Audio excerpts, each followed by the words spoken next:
मलिक ने बताया चिराग को सनाया का काला राज, उड़ गए चिराग के होश। जी हाँ, इस वक्त तक सभी के सामने यह सच आ चुका है कि किस तरीके से यहाँ पर मनवा आज भी मलिक से मिलने के लिए जाती है। भले ही से यहाँ पर मनवा मलिक से प्यार नहीं करती है, मनवा मलिक को यह समझाने के लिए जाती है कि वह उसकी जिंदगी से निकल जाए, लेकिन मलिक ने तो ठान लिया था कि वह इतनी आसानी से मनवा की जिंदगी से नहीं निकलेगा, वह मनवा को पाकर रहेगा। अभी हम देखते हैं कि मनवा की हॉस्पिटल में जॉब लगने के बाद चिराग मनवा के लिए केक लाता है। यह देखकर मनवा काफी हैरान हो जाती है क्योंकि यहाँ पर एक केक पहले से आ गया था और मनवा को लगा था कि वह केक चिराग ने पहुंचाया था, लेकिन असलियत तो वह थी कि वह केक लाया था मलिक, और मलिक भी वहाँ पर आ जाता है। मलिक को देखकर ही चिराग का गुस्सा 7वें आसमान तक पहुंच जाता है। चिराग कुछ करता, लेकिन तब यहाँ पर मलिक चिराग को कुछ ऐसा बताता है जिसे जानकर आपके भी होश उड़ जाएंगे। तो आखिर ये पूरी कहानी क्या है, आइए जानते हैं आज की इस वीडियो में। कहानी की शुरुआत में हम देखते हैं कि किस तरीके से यहाँ पर चिराग और बापूद्रा पहुंच चुके थे हॉस्पिटल। चिराग और बापूद्रा कहते हैं हमें खबर मिली है कि यहाँ पर एक लड़की को तंग करा जा रहा है। यहाँ पर काम करने वाले लोग की शादी को लेकर उसे इतना तंग करते हैं कि उसने नौकरी पे आना भी बंद कर दिया है। व्यक्ति कहता है आप कहीं मनवा की तो बात नहीं कर रहे हैं? चिराग कहते हैं हाँ, मनवा की ही बात कर रहे हैं। उसके पेरेंट्स ने हमारे पास कंप्लेंट करी थी किस तरीके से आपके हॉस्पिटल के एम्प्लॉय उसे तंग करते हैं उसकी शादी को लेकर। वह व्यक्ति कहता है कि सर अब से ऐसा कुछ नहीं होगा, माना उसे तंग करा गया था लेकिन अब ऐसा कुछ नहीं होगा। चिराग कहता है मैं कैसे मान लूं कि अब आपके हॉस्पिटल में ऐसा कुछ नहीं होगा। आपके एम्प्लॉय को मनवा से माफी मांगनी होगी और उसे वापस इस हॉस्पिटल में लाना होगा। इतना कहकर बापूद्रा और चिराग वहाँ से आ जाते हैं। अगले ही पल हम दिलीप को देखते हैं जो कि इसी वक्त का इंतजार कर रहा था कि कब पुष्पा कोर्ट के लिए निकले और वह सनाया से बात करे। पुष्पा जैसे ही कोर्ट के लिए निकलती है तब यहाँ पर दिलीप सनाया को बात करने के लिए बुलाता है और उसे कहता है सनाया मुझे तुमसे एक इम्पोर्टेंट बात करनी है। सनाया कहती है दिलीप अंकल आप उस कागज के बारे में बात करना चाहते हो ना जो कि मुझे कल आपके घर से मिला था? डोंट वरी अंकल, मुझे पता है कि वह कागज एक लोन का कागज था। पुष्पा ने अपने घर को गिरवी रखा है, इस बारे में घर पर किसी को भी नहीं पता है और इस बारे में घर पर किसी को ना पता चले इसके लिए पुष्पा ने लोन के कागज आपके घर पर लगे हैं। सनाया की बात सुनने के बाद दिलीप को पता चल जाता है कि सनाया को ऐसा लग रहा है कि पुष्पा ने अपने घर को गिरवी रखा है, इसलिए यहाँ पर दिलीप सनाया की हाँ में हाँ करता है। सनाया कहती है दिलीप अंकल बस एक बात मुझे समझ में नहीं आ रही, पुष्पा को तो पैसों की कमी यहाँ पर है ही नहीं, तो आखिर यहाँ पर पुष्पा ने अपने घर को गिरवी क्यों रखा? दिलीप कहता है सनाया दरअसल पुष्पा ने अपने घर को गिरवी मेरे लिए रखा है, मुझे एक बिजनेस स्टार्ट करना था जिसमें मुझे काफी पैसों की जरूरत थी, जिसके चलते यहाँ पर पुष्पा ने मेरी मदद करी और अपने घर को गिरवी रखा है। इस बारे में सिर्फ पुष्पा और मुझे ही पता है, इसलिए सनाया प्लीज इस बारे में पुष्पा को मत बताना कि मैंने तुम्हें यह सच बता दिया है। कहीं ना कहीं यहाँ पर दिलीप ने सनाया को पूरा सच तो बता दिया था लेकिन घुमाकर। अगले ही पल हम कोर्ट का सीन देखते हैं। यहाँ पर पुष्पा कहती है यू ऑनर कादम्बरी ने जो विश्वनाथ ने जो अपने बारे में कहानी सुनाई है वह कहानी पूरी तरह से फर्जी है, ना ही तो विश्वनाथ का कोई बेटा है और ना ही पत्नी।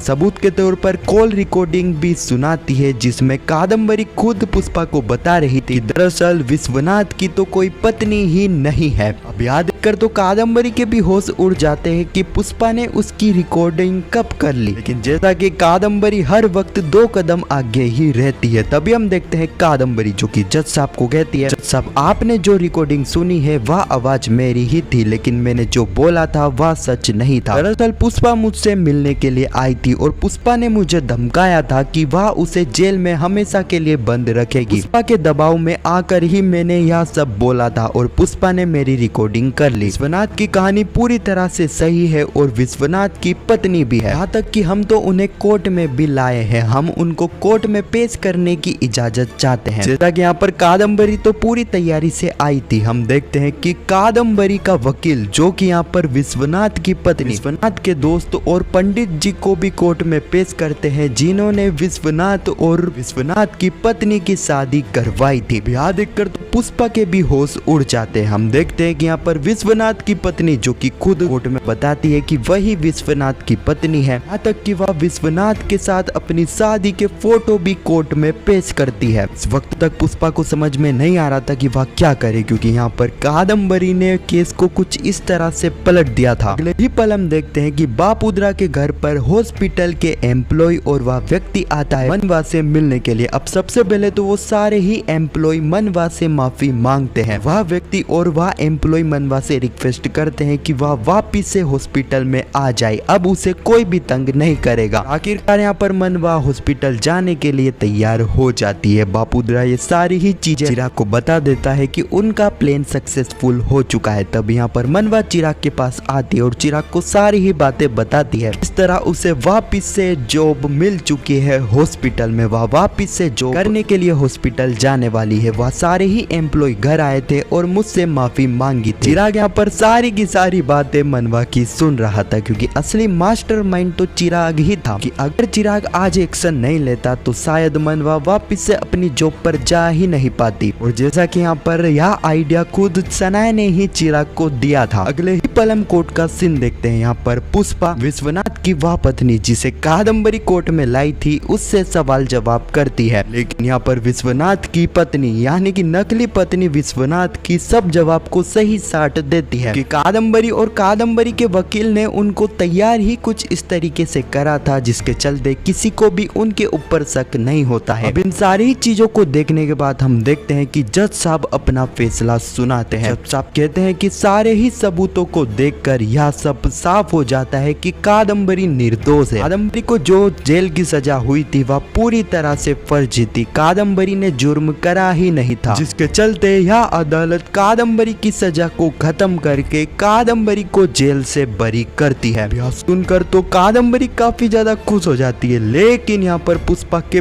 पांव तले जमीन खिसक जाती है। यहाँ पर पुष्पा को पता था कि कादम्बरी बाहर निकलने के बाद सीधे उसके ही फैमिली को परेशान करेगी। और इसी सीन के साथ यह एपिसोड भी यहाँ पर समाप्त हो जाता है। अब आने वाली कहानी में हम देखने वाले हैं जैसा कि यहाँ पर मनवा की ड्यूटी फिर से हॉस्पिटल में लग चुकी है, जिसके चलते हम देखेंगे कि यहाँ पर चिराग मनवा के लिए केक लेकर आएगा। मनवा कहेगी चिराग तुम मेरे लिए केक तो पहले से ही तुमने भेज दिया था ना, तो एक और केक यहाँ पर क्यों लाए? चिराग को कुछ समझ में नहीं आ रहा था कि मनवा किस केक की बात कर रही है, लेकिन तभी वहाँ पर आ जाता है मलिक। वह केक खुद मलिक ने ही यहाँ पर मनवा के लिए पहुंचाया था। मलिक को देखकर तो यहाँ पर चिराग का गुस्सा 7वें आसमान तक पहुंच जाता है। चिराग मैं आपको बता दूं कि यहाँ पर चिराग काफी ज्यादा गुस्सा मलिक के ऊपर होने वाला है, लेकिन जैसा कि हमें पता है मलिक ने तो ठान लिया था कि वह किसी भी तरह मनवा को अपनी जिंदगी में वापिस लाएगा। यहाँ पर हो सकता है कि यहाँ पर मलिक भी पूरी तैयारी से आया होगा। अब हो सकता है कि यहाँ पर मलिक कुछ ना कुछ चाल चल दे, वह चिराग को यहाँ पर यह बता दे कि किस तरह मनवा उससे मिलने के लिए आई थी। यहाँ पर मलिक कुछ और भी चाल चल दे, लेकिन एक बात तो कंफर्म है कि यहाँ पर मलिक कुछ ना कुछ तो करने वाला है। हाँ, तो यही कुछ कहानी है जो कि आने वाले एपिसोड में हमें देखने को मिलेगी। खैर आपको यह वीडियो कैसी लगी कमेंट में जरूर बताना, और पुष्पा इम्पॉसिबल के आने वाले एपिसोड की ऐसी वीडियो के लिए चैनल को सब्सक्राइब अवश्य करना। जब तक के लिए धन्यवाद।